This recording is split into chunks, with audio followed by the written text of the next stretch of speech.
जय हिंद दोस्तों। स्वागत है आपका आपके अपने चैनल इन्फॉर्मेटिव स्टडी। आज हम एनसीईआरटी एग्जाम्पलर क्वेश्चन डिस्कस करेंगे। आइए देखते हैं पहला क्वेश्चन। निम्नलिखित में किसे क्रिस्टल रूप में बनाया जा सकता है?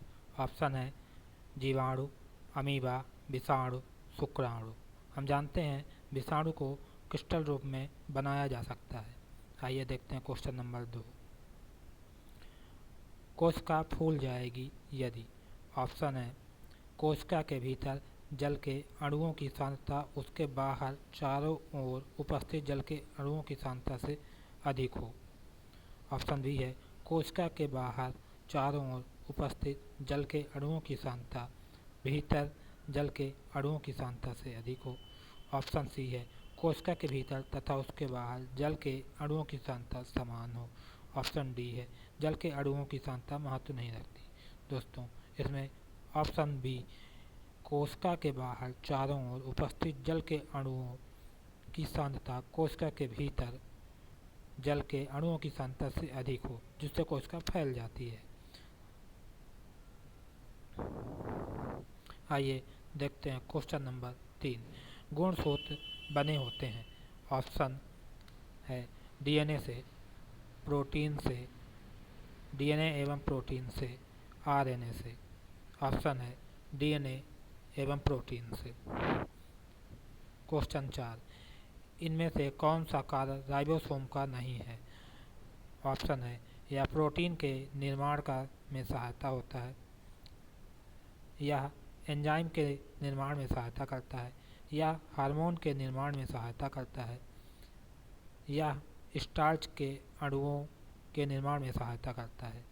दोस्तों, ऑप्शन सी करेक्ट है, यानी कि अब तीसरा और चौथा आंसर आपका सही होगा। ठीक है, इसमें यह हार्मोन के निर्माण में सहायता करता है। ठीक है, यह राइबोसोम का कार्य नहीं है। यह मंड के अणुओं के निर्माण में सहायता करता है, यह नहीं है। राइबोसोम का कार्य है प्रोटीन के अणुओं के निर्माण में सहायता करना तथा एंजाइम के निर्माण में सहायता करना। Question number 5। इनमें से किसके संबंध में अंतर्द्रव्यी जालिका से नहीं है? ऑप्शन है यह केंद्रक एवं कोशिका द्रव्य के बीच प्रोटीन के लिए अभिगमन चैनल की तरह कार्य करता है। ऑप्शन बी यह अंतर्द्रव्यी के विभिन्न क्षेत्र के बीच में पदार्थों को पहुंचाता है। नंबर सी है यह ऊर्जा का उत्पादन स्थल हो सकता है। नंबर डी है यह कोशिका के कुछ जैव रासायनिक क्रियाओं को का स्थल हो सकता है। दोस्तों, पांचवें का आंसर है सी। Question number 6। परासरण की कुछ परिभाषाएं नीचे दी गई है, इन्हें सावधानी पूर्वक पढ़िए और आंसर दीजिए। अर्धपारगम्य झिल्ली से होकर जल के अणुओं का अधिक सांद्रता वाले स्थान से निम्न सांद्रता वाले स्थान की ओर जाना। ऑप्शन बी विलायक अणुओं का अधिक सांद्रता से निम्न सांद्रता वाले स्थान की ओर जाना। ऑप्शन सी है पारगम्य झिल्ली से होकर विलायक अणुओं का अधिक सांद्रता से निम्न सांद्रता की ओर जाना। ऑप्शन डी है अर्धपारगम्य झिल्ली से होकर विलय के अणुओं का निम्न सांद्रता वाले स्थान से अधिक सांद्रता वाले स्थान की ओर जाना। इसका आंसर होगा ए, अर्धपारगम्य झिल्ली से होकर जल के अणुओं का अधिक सांद्रता से निम्न सांद्रता की ओर जाना। Question number 7। पादप कोशिका में जीव द्रव्य कुंचन को परिभाषित कीजिए। अल्पसारी माध्यम में प्रद्रव्य झिल्ली का टूटना, अल्पसारी माध्यम में कोशिका द्रव्य का सिकुड़ना, केंद्रक द्रव्य का सिकुड़ना, इनमें से कोई नहीं। आंसर होगा अल्पसारी माध्यम में कोशिका द्रव्य का सिकुड़ना। Question number 8। इसके चारों ओर एकल झिल्ली का आवरण होता है। ऑप्शन है माइटोकांड्रिया, रसधानी, लाइसोसोम, लवक। आंसर होगा रसधानी। क्वेश्चन नंबर 9 गलत वाक्य को ढूंढिए। ग्लाजी उपकरण लाइसोसोम के बनाने में शामिल होता है। ऑप्शन बी, केंद्रक माइटोकॉन्ड्रिया एवं लवक में डीएनए होता है, इसलिए ये अपनी संरचनात्मक प्रोटीन बनाने में समर्थ है। ऑप्शन सी, माइटोकॉन्ड्रिया को कोशिका का पावर हाउस कहा जाता है क्योंकि इनमें एटीपी का उत्पादन होता है। ऑप्शन डी, कोशिका द्रव्य को प्रद्रव्य भी कहा जाता है। आंसर है ए। इसका आंसर होगा ग्लाजी उपकरण लाइसोसोम बनाने में शामिल होता है। क्वेश्चन नंबर 10, सही वाक्य ढूंढिए।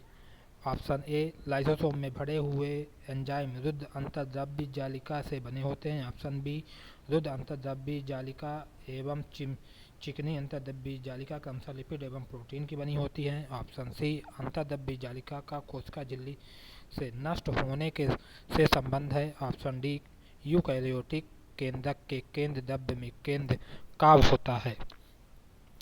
इसका आंसर होगा ए, लाइसोसोम में भरे हुए एंजाइम रुद्ध अंतर्द्रव्य जालिका से बने होते हैं।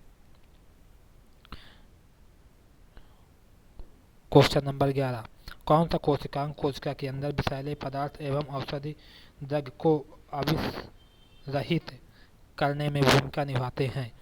ऑप्शन है ग्लाजी उपकरण, option b lysosome, option c चिकनी अंतर्द्रव्य जालिका, ऑप्शन डी रसधानी। जी, इसका आंसर होगा चिकनी अंतर्द्रव्य जालिका। क्वेश्चन नंबर 12, कोशिका झिल्ली का निर्माण के लिए आवश्यक प्रोटीन एवं लिपिड का उत्पादन निम्नलिखित के द्वारा होता है। ऑप्शन ए, रुच्च अंतर्द्रव्य जालिका, ग्लाजी उपकरण, कोशिका झिल्ली, माइटोकॉन्ड्रिया। आंसर होगा रुद्ध अंतर्द्रव्य जालिका। क्वेश्चन 13, प्रोकैरियोटिक का अपरिभाषित केंद्रक क्षेत्र कहलाता है। ऑप्शन के है केंद्रक, केंद्रिका, न्यूक्लिक अम्ल, केंद्रकाव्य। जी, आंसर होगा केंद्रकाव्य। क्वेश्चन 14, कोशिका अंगक जो सरल शर्करा को जटिल शर्करा में बदलने में शामिल है। ऑप्शन है अंतर्द्रव्य जालिका, राइबोसोम, लवक, ग्लाजी उपकरण। आंसर है ग्लाजी उपकरण। क्वेश्चन नंबर 15, निम्नलिखित में से कौन सा रसधानी का कार्य नहीं है। आंसर है ऑप्शन है संग्रहण, ऑप्शन बी कोशिका को की स्थिति को दृढ़ता प्रदान करना, ऑप्शन सी अपशिष्ट उत्सर्जन, ऑप्शन डी गमन। इसका आंसर है गमन। क्वेश्चन नंबर 16, अमीबा जिस प्रक्रिया के द्वारा भोजन प्राप्त करता हुआ कहलाती है। बहिकोशिकता, अंतःकोशिकता, प्रद्रव्य वलयन, बहिकोशिकता एवं अंतःकोशिकता दोनों। इसका आंसर होगा अंतःकोशिकता। क्वेश्चन नंबर 17, निम्नलिखित में से किसकी कोशिका भित्ति सेलुलोज की नहीं बनी होती है। ऑप्शन ए जीवाणु, option B hydrilla, option C आम्रवृक्ष, ऑप्शन डी कैक्टस। आंसर होगा जीवाणु। क्वेश्चन नंबर 18, सिल्वर नाइट्रेट का घोल किसके अध्ययन में इस्तेमाल होता है। ऑप्शन अंतर्द्रव्य जालिका, ग्लाजी उपकरण, केंद्रक, माइटोकॉन्ड्रिया। आंसर होगा ग्लाजी उपकरण। क्वेश्चन 19, केंद्रक के अलावा वह अंगक जिसमें डीएनए होता है। ऑप्शन है अंतर्द्रव्य जालिका, ऑप्शन बी ग्लाजी उपकरण, माइटोकॉन्ड्रिया, लाइसोसोम। आंसर होगा माइटोकॉन्ड्रिया। क्वेश्चन नंबर 20, किसको कोशिका की रसोई कहा जाता है। ऑप्शन है माइटोकॉन्ड्रिया, ऑप्शन बी अंतर्द्रव्य जालिका, हरित लवक, ग्लाजी उपकरण। आंसर होगा माइटोकॉन्ड्रिया।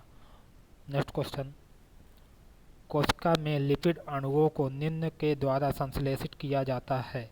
ऑप्शन है चिकनी अंतर्द्रव्य जालिका, रुद्ध अंतर्द्रव्य जालिका, ऑप्शन सी ग्लाजी उपकरण, ऑप्शन डी लवक। आंसर होगा चिकनी अंतर्द्रव्य जालिका। नई कोशिका के निर्माण पूर्व स्थित कोशिका से होने की बात किसने कही। ऑप्शन है Haeckel, option B Virchow, option C Hooke, option D Schleiden. Virchow ने नई कोशिका का निर्माण पूर्व स्थित कोशिका से होने की बात कही। क्वेश्चन नंबर 23, कोशिका का सिद्धांत निम्नलिखित में से किसके द्वारा दिया गया? सभी जानते हैं, स्लाइडेन एवंसन ने कोशिका के सिद्धांत का प्रतिपादन किया। क्वेश्चन नंबर 24, प्रोकैरियोटिक कोशिका में दिखने वाला एकमात्र कोशिकांग कौन सा है? ऑप्शन है mitochondria, option B ribosome, option C लवक, ऑप्शन डी लाइसोसोम। आंसर होगा राइबोसोम। नेक्स्ट क्वेश्चन, वह अंगक जिसमें कोशिका भित्ति नहीं होती है। ऑप्शन है राइबोसोम, ग्लाजी उपकरण, हरित लवक, केंद्रक। इसका आंसर होगा राइबोसोम। नेक्स्ट क्वेश्चन, 1 माइक्रोमीटर बराबर क्या होता है? 1 माइक्रोमीटर 10⁻⁻6 मीटर के इक्वल टू होता है। क्वेश्चन नंबर 27, लाइसोसोम उत्पन्न होते हैं। ऑप्शन है अंतर्द्रव्यी जालिका से, ग्लाजी उपकरण से, केंद्रक से, माइटोकॉन्ड्रिया से। आंसर होगा आपका ग्लाजी उपकरण से। क्वेश्चन नंबर 28, सजीव कोशिका निम्न के द्वारा खोजी गई। ऑप्शन है Robert Hooke, option B Purkinje, C Leeuwenhoek और ऑप्शन डी है रॉबर्ट ब्राउन। आंसर होगा ल्यूवेनहॉक। ल्यूवेनहॉक के द्वारा सजीव कोशिकाएं खोजी गई। नेक्स्ट क्वेश्चन, निम्नलिखित कथनों में विसंगत कथन को चुनिए। अर्धपारगम झिल्ली से होकर जाने वाले जल की गति उसमें घुले हुए पदार्थों की मात्रा से प्रभावित होती है। ऑप्शन बी झिल्ली कार्बनिक अणुओं जैसे प्रोटीन और लिपिड से बनी होती है। ऑप्शन सी कार्बनिक विलायक में घुलनशील अणु झिल्ली में से होकर आसानी से गुजर जाते हैं। ऑप्शन डी पादप में कोशिका झिल्ली में काइटिन शर्करा होती है। आंसर होगा आपका डी।